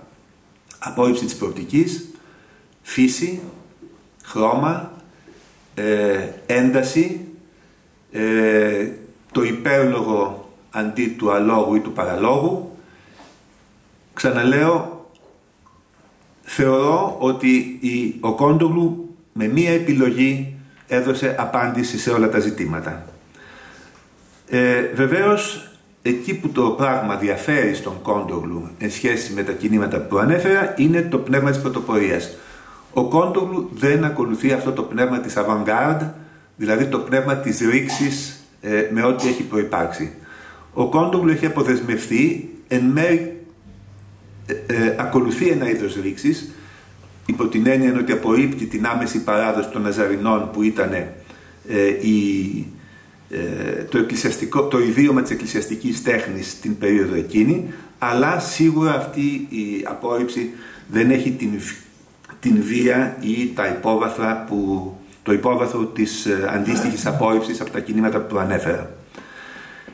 Άρνηση λοιπόν του πνεύματος της avant-garde και ανταυτού υιοθεσία του πνεύματος της κλασικής τέχνης, δηλαδή ενός πνεύματος τελειοποίησης αντί ρήξης.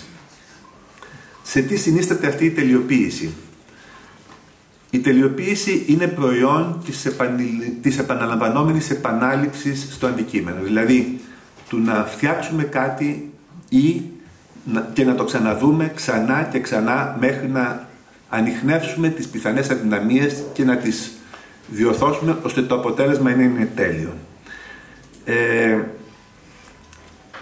Η τελειοποίηση δεν αναφέρεται σε ένα ατομικό έργο και αυτό επίσης έχει σημασία. Ενώ η πρωτοπορία αποθεώνει και εξαίρει την προσωπικότητα, την ατομικότητα του καλλιτέχνη, η κλασική τέχνη, παρόλο που βεβαίως ο καλλιτέχνης έχει ατομικότητα, είναι ένα συλλογικό project. Και πάλι και σε αυτό ο Κόντογλου είναι σαφώς κλασικός. Μέσα σε αυτό το πλαίσιο λοιπόν, το έργο δεν είναι ατομικό και η τελειοποίηση δεν αφορά το δικό μας έργο, αφορά το συλλογικό project μέσω της επίσκεψης και τελειοποίησης στα έργα που έχουν προηγηθεί, στα έργα των άλλων. Άρα λοιπόν ο Κόντογλου απαντά με την μονοσήμαντη απάντηση της δικής μας παράδοσης στα δυτικά αιτήματα και ταυτόχρονα επικυρώνει την μακρά παράδοση της ελληνικής τέχνης από την ελληνιστική εποχή, την ρωμαϊκή, την παλαιοχριστιανική μέχρι την όψιμη βυζαντινή περίοδο, καθώς αυτά είναι τα πράγματα που είναι οικία. Και αναφέρομαι στην οικειότητα όχι μόνο για να υπενθυμίσω τα οικιακά αντικείμενα που υπάρχουν σε πολλά έργα του Κόντογλου, αλλά για να διαφοροποιήσω και πάλι του τι στον Κόντογλου είναι οικείο και τι είναι οικείο, ας πούμε, στα κινήματα του εξωτερικού. Αν επιμείνω λίγο στο θέμα του σουρεαλισμού και επίσης στο θέμα της άρσης των ορίων μεταξύ των τεχνών. Ο Κόντογλου είναι ο αναγνωρισμένος ζωγράφος, είναι ο αναγνωρισμένος λογοτέχνης και ταυτόχρονα είναι ο ιδρυτής και η ψυχή ενός εργαστηρίου κοινωνικού κατά κάποιο τρόπο, στο οποίο θα αναφερθώ στη συνέχεια. Το παράλογο του σουρεαλισμού στην γραφή του Κόντογλου υποκαθίσταται από την επιλογή εξωτικών θεμάτων. Κουρσάρι, ληστές, αρματολοί και κλέφτες, όχι τόσο εξωτικοί, αλλά πάντως όχι μέσα στο πλαίσιο της αστικής πεζογραφίας της εποχής αυτής. Αρχαίοι ήρωες, βεβαίως ασκητές, πρόσφυγες, κατακλεγμένοι, επίσης στρατιλάτες. Αυτό είναι το σύμπαν, το λογοτεχνικό του Κόντογλου. Ξαναλέω, σε πλήρη απόκλιση από την αστική πεζογραφία της δεκαετίας του 20, του 30 κλπ. Ένα άλλο σημαντικό στοιχείο σε συνάρτηση με αυτό που είπα πριν, τη συλλογική υφή του project της κλασικής τέχνης είναι ότι ο Κόντογλου επιλέγει να εκφράσει την συλλογική θρησκευτικότητα. Δηλαδή, οι επιλογές του Κόντογλου δεν είναι, ξαναλέω πάλι, μία ατομική επιλογή, ειδικά από τη στιγμή που προσχωρεί στην παράδοση, και το αν προσχωρεί ή την οικειοποιείται και την αναδημιουργεί είναι ένα άλλο θέμα, αλλά επιδιώκει ακριβώς την συλλογική έκφραση, το να είναι κατανοητός από την κοινωνία, χρησιμοποιώντας έναν κώδικα απλό, κατανοητό από όλους, εδραιωμένο και βασισμένο σε δύο έννοιες που είναι η κατάνοιξη και η μετάνοια, ειδικά στην περίοδο 1950-1965. Με αυτές τις νήξεις θέλω να παρακαλέσω να προσεγγίσετε και εσείς, εάν αυτές σας κάνουν βεβαίως, το έργο το οποίο φαίνεται μέσα στο βιβλίο. Ο Κόντογλου ξεκινάει με τη Σχολή Καλών Τεχνών, την εγκαταλείπει, πάει στο Παρίσι, επισκέπτεται την Ισπανία και την Πορτογαλία, ενδιαφέρον ότι παραμένει στο Νότο, τη Γαλλία βεβαίως, την επαρχία της Γαλλίας. Στα τέλη μετά το τέλος του πολέμου ξαναγυρίζει στη Μικρά Ασία, στην πατρίδα του. Λίγο μετά καταφεύγει ως πρόσφυγας στην Μυτιλήνη και την Ελλάδα και αμέσως κάνει μια έκθεση πάλι στη Μυτιλήνη, η οποία μεταφέρεται στη συνέχεια στο Λύκειο των Ελληνίδων. Νομίζω ότι αυτή είναι η περίοδος που συντελείται η αργή στροφή και ανιχνεύεται η απάντηση στα προηγούμενα θέματα. Μέχρι τότε τα έργα του Κόντογλου βεβαίως απηχούν τον ρεαλισμό του 19ου αιώνα της γαλλικής τέχνης, κάποια στοιχεία σετσεσιών και συναφή που συναντιόνται μεταξύ άλλων στο τοπίο που έδειξε η προηγούμενη ομιλήτρια. Όλα αυτά δείχνουν ότι ο Κόντογλου δεν έχει ακόμα βρει την απάντηση, αλλά την προσεγγίζει. Σημαντικό στοιχείο νομίζω στην έβρεση και την υιοθέτηση και τον εμπλουτισμό της απάντησης είναι η μαθητεία του συντηρητή στο Βυζαντινό Μουσείο. Στην αρχή στο Βυζαντινό Μουσείο εδώ στην Αθήνα, μετά στην Κέρκυρα, στο Κοπτικό Μουσείο του Καΐρου, όπου έχει επίσης συντηρήσει έργα προφανώς της ίδιας παράδοσης, μετά στο Μιστράο που γνωρίζει την παλαιολόγια τέχνη, και επίσης αυτή όλη η περίοδος που κατά την άποψή μου, κατά την οποία εδραιώνεται η εγκυρότητα της απάντησης την οποία προανέφερα.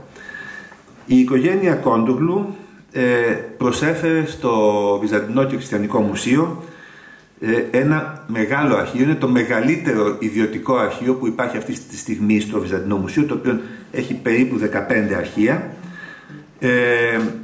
Το αρχείο είναι 37 ογκώδεις φάκελοι, με χειρόγραφα, με συμβόλαια, με εκδόσεις, με τόμους, με όλες τις επιφυλίδες. Δηλαδή είναι ένα εξαιρετικά πολύτιμο αρχείο για την έρευνα την οποία κάνετε, και ελπίζω, το Βυζαντινό Μουσείο δεν είναι ανοιχτό στον έξω κόσμο, ελπίζω όμως ότι θα ανοίξει και θα σας παρασχεθεί η πρόσβαση σε αυτό το πολύτιμο υλικό. Στο παρόν, να σε διακόψω, επιτρέπετε, δεν μας επιτρέπουν την πρόσβαση στο αρχείο. Το ξέρω.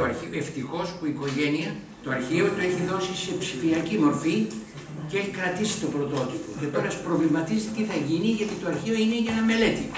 Το Βυζαντινό Μουσείο διετέλεσα για 1,5 χρόνο σχεδόν πρόεδρος του Διοικητικού Συμβουλίου. Έχω πλήρη αντίληψη και πραγματικά λυπάμαι.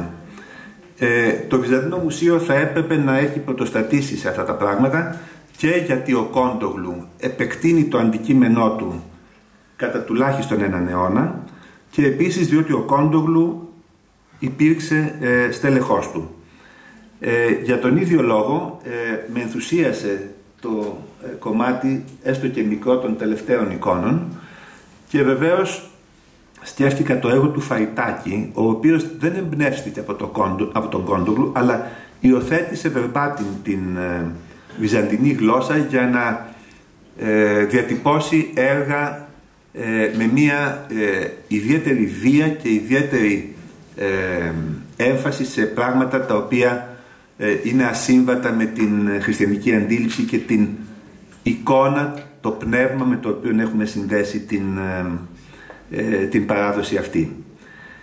Τώρα, την ίδια περίοδο που ο Κόντογλου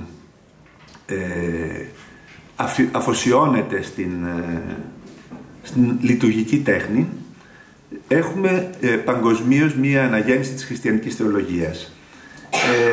Δεν είμαι ο κατάλληλος να μιλήσω γι' αυτό, ωστόσο η στροφή προς την πατερική θεολογία, με έμφαση στους ησυχαστές, τον Άγιο Γρηγόριο τον Παλαμά κλπ., είναι προφανές ότι είναι συστατικό, βασικό συστατικό της στροφής αυτής. Δηλαδή, ο Κόντογλου, σε αντίθεση με τους δογματικούς αντιγραφείς και μεταβυζαντινούς ή νεοβυζαντινούς χειροτέχνες, είναι ένας άνθρωπος ο οποίος δρά καλλιτεχνικά βάσει θεωρίας. Και αυτή η θεωρία δεν είναι μόνο καλλιτεχνική, μίλησα στην αρχή για το καλλιτεχνικό μέρος, είναι και θεολογία. Δηλαδή, η νέα αντίληψη της Ορθοδοξίας που καλλιεργείται στο Παρίσι, στο σεμινάριο του Σεν Σέρζ ή στο Σεν Βλάντιμιρ στη Νέα Υόρκη, ο Φλωρόφσκι, ο Λόσκι κλπ. Είναι προφανώς, και αναφέρεται μέσα τα βιβλία του Λόσκι που υπάρχουν στην βιβλιοθήκη Διαμαντούρου, είναι προφανώς εν γνώση του Κόντογλου. Αυτό ήθελα να το επιβεβαιώσω και θέλω να αναφερθώ με αυτή την αφορμή σε αυτό που είπα προηγουμένως, ότι το εργαστήριο του Κόντογλου ήταν ένα κοινωνικό εργαστήριο πέραν του καλλιτεχνικού. Ο τόμος και τα έργα οι εργασίες των ειδικών αναφέρονται προφανώς στους διαδόχους του Κόντογλου, τους καλλιτέχνες, τους αγιογράφους ή και τους όχι μόνο αγιογράφους όπως ο Κόντογλου και οι άλλοι. Ωστόσο στο κλίμα του Κόντογλου, στο περιβάλλον του Κόντογλου υπήρχαν και άνθρωποι οι οποίοι ή ήρθαν να σπουδάσουν ζωγραφική κοντά του ή προσελκύστηκαν ακριβώς από αυτήν την ηπτική προσέγγιση στην καθημερινότητα. Έχω γνωρίσει έναν από αυτούς τους νέους ανθρώπους οι οποίοι καταγόμενοι από την Μικρά Ασία και πρόσφυγες από τα βάθη της Ανατολής κατέφυγαν στην Αμερική και μετά, αναζητώντας τις ρίζες, επανήλθαν στην Ελλάδα στον Κόντογλου. Ο άνθρωπος αυτός τον οποίο αναφέρομαι ήταν ο πατήρ Στέφανος Αβραμίδης, ο οποίος έγινε και γραμματέας των διορθοδόξων και διαχριστιανικών σχέσεων της Ιεράς Συνόδου, ο οποίος ήρθε στην Ελλάδα για να σπουδάσει ζωγραφική κοντά στον Κόντογλου και στο τέλος, αντί για ζωγράφος ή αγιογράφος, χειροτονήθηκε. Δεν ήταν ο μόνος ο οποίος ακολούθησε έναν δρόμο μη καλλιτεχνικό. Και αυτό νομίζω ότι αξίζει να μελετηθεί ως ένα άλλο κομμάτι, επίσης σχετιζόμενο με αυτήν την συνολική προσέγγιση στην τέχνη και τη ζωή, στην οποία αναφέρθηκα επικαλούμενος στις πρωτοπορίες των αρχών του 20ου αιώνα. Μετά από αυτήν την μικρή παρέκβαση, θα ήθελα να επανέλθω στο έργο του Κόντογλου, εμένοντας την κλασική κατά κάποιο τρόπο προσέγγιση αυτού του έργου. Μίλησα για το ότι πρόκειται για ένα συλλογικό έργο το οποίο απαιτεί την διαρκή επίσκεψη και την διαρκή επανάληψη προκειμένου να τελειοποιηθεί, και βεβαίως στη διάρκεια αυτής της τελειοποίησης, στην πορεία προς την τελειοποίηση, προφανώς υπάρχει εξέλιξη. Δηλαδή αυτό που πολύ χονδροειδώς η νεωτερικότητα απέρριψε στην κλασική παράδοση της αναγεννήσεως και του μπαρόκ συμπεριλαμβανομένων ήταν η στατικότητα. Βεβαίως αυτή η στατικότητα μπορεί να επικαλεστεί τα ίδια τα επιχειρήματα των καλλιτεχνών αυτής της παράδοσης. Όλοι δρούν εν ονόματι της παράδοσης. Ωστόσο, ποιος μπορεί να πει ότι, ας πούμε, στην αρχιτεκτονική ο Μιχαηλάγγελος είναι ίδιος με τον αρχιτέκτονα του Τούρλου, του καθεδρικού της Φλωρεντίας, ή ότι η αναγέννηση των παλαιολόγων στη ζωγραφική και στην αρχιτεκτονική έχει οποιαδήποτε σχέση με τα παλαιότερα έργα της αρχιτεκτονικής και της ζωγραφικής. Είναι πράγματα σχεδόν ριζικώς διαφορετικά. Η αντιγραφή την οποία ο Κόντογλου σε κάποια από τα κείμενα που υπάρχουν στο βιβλίο επικαλείται είναι ουσιαστικά η κλασική αρχή της μιμήσεως. Από τον Αριστοτέλη γνωρίζουμε ότι τραγωδία έστι μίμησης πράξεως σπουδαίας και τελείας, και η μίμηση είναι η βασική μέθοδος της εισαγωγής και της εκμάθησης στην τέχνη. Και αυτή η μίμηση, η οποία και στα έργα του Κόντογλου, ακόμα και στις αντιγραφές, στα επιγραφόμενα αντίγραφα μεγάλων έργων, από το Πρωτάτο, από τον Όσιο Λουκά κτλ., ακόμα και αυτά είναι δημιουργικά έργα.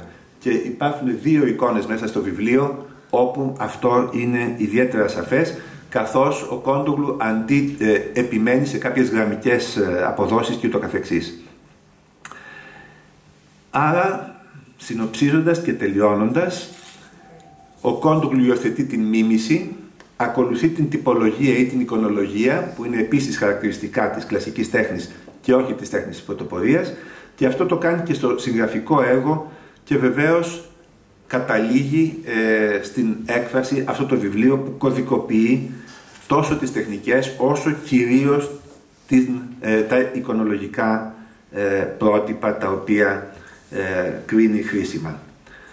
Και με αυτόν τον τρόπο συνδυάζει και απαντά με έναν τρόπο οικείο, ξαναλέω, στα διεθνή θέματα, στα διεθνή ερωτήματα, και αυτό τον κάνει έναν αρχιτέκτονα, όχι έναν καλλιτέχνη και παρά το φράγμα της γλώσσας και λογοτέχνη που απαντά σε διεθνή, σε οικουμενικά ερωτήματα και όχι μόνο σε δικά μας. Σας ευχαριστώ.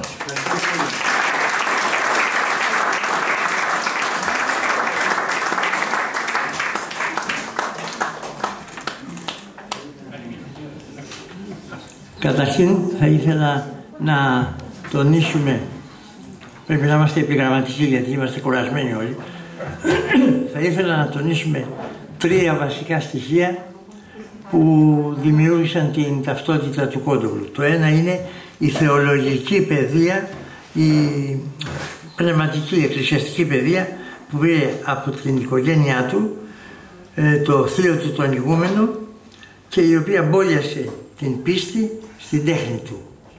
Αυτό το στοιχείο, η ευσέβεια, η ευλάβεια, η θεολογία κτλ. Θα είναι που θα δίνει σταθερότητα μέχρι τέλους στο έργο του. Δεύτερον, το ατόφιο ζωγραφικό χάρισμα, το οποίο τον έκανε να ενεργεί από μέσα του αυθόρμητα, οικουμενικά, με τρόπο οικουμενικό. Ενώ έλεγε λόγια και συνθήματα που ήταν υπέρ της ελληνικής τέχνης, υπέρ δημιουργίας μιας ελληνικής τέχνης, υπέρ της αποταγής κάθε δυτικού στοιχείου στην Ελλάδα από τα έργα της Δύσεως, ενώ έλεγε αυτά τα λόγια, το ταλέντο του τον έκανε να καταλαβαίνει και να βιώνει μέσα του τους μεγάλους ζωγράφους, ανεξαρτήτως αν ήταν της Ανατολής ή της Δύσεως, και έτσι τελικά διαλέχθηκε, ήρθε σε διάλογο με τον μοντερνισμό, έστω και διακριτικά με τον τρόπο του. Και το τρίτο είναι το τραύμα που του δημιούργησε η μικρασιατική καταστροφή. Βέβαια έχουν ακουστεί πολλές φορές αυτά, αλλά συγχωρέστε με να το ξανατονίσω αυτό το πράγμα. Νομίζω, επειδή δεν είμαι εγώ από αυτούς που καταγόνται από τη Μικρά Ασία και δεν με άγγιξε αυτό από την αρχή, αλλά μετά σιγά σιγά είδα ότι η προσφυγιά δημιουργεί ένα αιώνιο πρόβλημα στην ύπαρξη του ανθρώπου. Δηλαδή, ο πρόσφυγας χάνει τη σιγουριά της ύπαρξης, χάνοντας το σπίτι του, χάνοντας το σόι του. Ο πρόσφυγας έχει, ενώ οι άλλοι έχουν βολευτεί πάνω στη σιγουριά της ύπαρξης και δεν έχουν αποκαλύψει και ανακαλύψει τι θα πει το ξερίζωμα της ύπαρξης, το πένθος της προσφυγιάς συρράπτει με την πληγή του πόνου κάτι το οποίο τον ακολουθεί για πάντα και ξύνει τις πληγές αυτές κατά καιρούς με διάφορα ερεθίσματα. Αυτό νομίζω ότι δίνει μοναδικότητα στο έργο του Αϊβαλιώτη, γιατί ας πούμε θεολογική παιδεία μπορούσαν και άλλοι να έχουν ένα φυτοχάρισμα ζωγραφικής, έχουν όλοι οι μεγάλοι ζωγράφοι, Αλλά το τραύμα της μικρασιατικής καταστροφής, το οποίο εκφράστηκε με αυτόν τον εύστοχο αλλά πολύ πικρό όρο μικρασιατική καταστροφή που μας πονάει πάντα όταν τον ακούμε, και που είναι πολύ σημαντικός αυτός ο όρος, γιατί δείχνει ότι το Βυζάντιο και στα καλά χρόνια είχε τη Μικρά Ασία σαν στήριγμα. Εκεί βγήκαν οι μεγάλοι πατέρες, οι Καπαδόκοι και όλοι οι άλλοι. Εκεί βγήκε τα στάρια, τα γεννήματα, εκεί βγήκε η βυζαντινή κουλτούρα και πραγματικά είναι αυτό που οδήγησε τον Κόντογλου στο να έχει αυτό το κάτι άλλο που δεν το είχαν οι καλλιτέχνες της γενιάς του 30, που δεν είχαν περάσει από αυτή τη δοκιμασία. Του δίνει μια μοναδικότητα. Όλοι οι άλλοι είναι απλά δημιουργοί. Ο Αγιβαλιώτης όμως είναι από μια πατρίδα που δεν υπάρχει στο χάρτη, που ο χάρτης διπλώθηκε και θαύτηκε αυτή η πατρίδα για πάντα και δεν μπορεί να φύγει από μέσα του αυτό το πένθος. Είναι η ανέλπιδη αναζήτηση της πεθαμένης πατρίδας, η οποία τον στριμώχνει αδυσόπιτα στην αδυσόπιτη αναζήτηση ενός θαύματος. Δηλαδή, όταν δεν μπορώ να την βρω αυτή την πατρίδα, όταν μου την εστέρισαν, όταν όλοι συνωματούν για να είμαι ένα τίποτα, τότε βρίσκω διέξοδο στο να ζητήσω το θαύμα. Βρίσκω διέξοδο στην τρέλα. Βρίσκω διέξοδο στο να μην στηρίζομαι σε τίποτα. Και αυτό σε μερικές χαρισματικές προσωπικότητες ανοίγει απίθανους ορίζοντες. Και να καταλήξω, και θα τελειώσουμε και έτσι, δεν θα κουραστείτε πιο πολύ, με το πορτρέτο που δείξαμε, το έγχρωμο Βαλιγέννη, όπου βλέπουμε ότι ζωγραφίζει το πορτρέτο του Παπαδιαμάντη. Έχει φτιάξει κι άλλα πορτρέτα του Παπαδιαμάντη με συνητή μελάνη και πενάκι. Εδώ χρησιμοποίησε χρώματα. Κοιτάξτε λοιπόν τι ζωντάνια βγάζει αυτό. Πρώτον με τα μάτια. Δεν μπορούμε απόψε να αναπτύξουμε το θέμα, το βλέμμα στον Κόντογλου, αλλά είναι από τα πιο ζωντανά μάτια, τα μάτια που ζωγράφησε ο Κόντογλου. Το μέτωπο, δέστε εδώ, δέστε τα φρύδια στη δεξιά, όπως κοιτάμε πλευρά, πώς δημιουργούν μια έντονη έκφραση που προσδιορίζεται μόνο από τα μάτια και τα φρύδια. Είναι ένας άνθρωπος ο οποίος εμείς τον ξέρουμε τον Παπαδιαμάντη ως τον Άγιο των λογοτεχνικών γραμμάτων, όμως εδώ ο Κόντογλου, που επίσης είναι ο Άγιος της τέχνης, της Ορθόδοξης, τον παρουσιάζει σαν να είναι σχεδόν ο άνθρωπος που έχει το ποτηράκι του, που πίνει το κρασάκι του, η μύτη του είναι παράξενη με ένα σπυρί, τα μουστάκια του λοξοδρομούν και είναι ένας άνθρωπος παρατημένος. Είναι πολλά στοιχεία παρεξηγήσιμα σε αυτό το πορτρέτο μαζί βαλμένα και κατά μαγικό τρόπο ενωμένα και ταυτισμένα, ώστε μας δείχνουν πως αυτός που έχασε την πατρίδα νιώθει μια συγγένεια πνευματική με τους χαμένους, με τους φυλακισμένους, με τους αλκοολικούς, και αυτό τον κάνει να ανακαλύπτει την ανθρωπιά, την οποία ο Κόντογλου είχε την ευλογία και λόγω του θείου του, οπωσδήποτε, που ήταν ο Αρχιμανδρίτης που του έμαθε τα συναξάρια, ανακαλύπτει και στηρίζει την ύπαρξή του στους βίους των Αγίων και στις ακολουθίες της Εκκλησίας.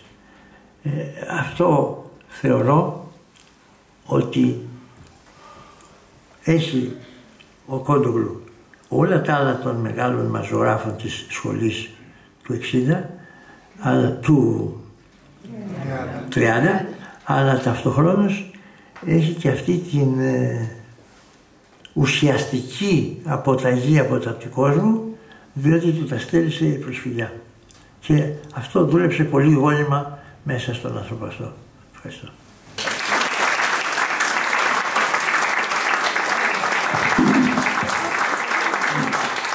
Ευχαριστούμε τον πατέρα Σταμάτη Σκλήρη που ετοίμησε τη βραδιά με το πάρα πολύ ενδιαφέρον αυτό ανακοίνωσή του, και μάλιστα τον ευχαριστούμε ειδικά διότι έχοντας και ένα τραύμα προσωπικό το ξεπέρασε και ήρθε και ήταν μαζί μας. Ευχαριστούμε πατέρα Σταμάτη. Ευχαριστούμε όλους τους ομιλητάς, τον καθηγητή,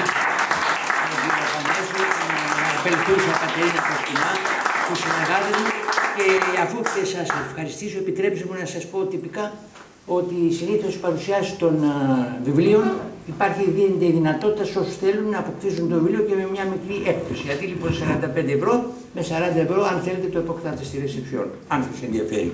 Λοιπόν, και πάλι ευχαριστώ και καλό.